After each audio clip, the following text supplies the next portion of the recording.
জাহান্নামীদেরকে জাহান্নামে নিক্ষেপ করার পর তারা আল্লাহর কাছে 3টি জিনিস চাইবে।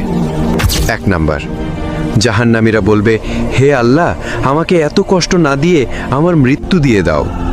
তখন আল্লাহ তাআলা বলবেন, হে বান্দা, জাহান্নামে কোনো মৃত্যু নেই।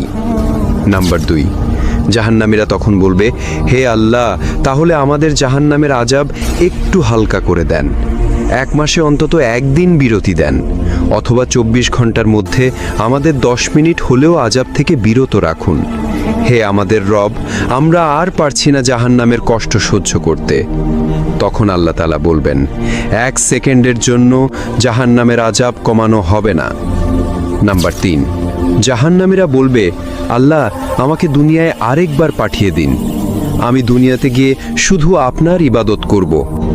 তখন আল্লাহ বলবেন, দুনিয়াতে আর ফেরত দেওয়া হবে না, আমি তোদের হায়াত দিয়েছিলাম কিন্তু তোরা আমল করিসনি, সুতরাং তোরা চিরকাল জাহান্নামে পড়ে থাক।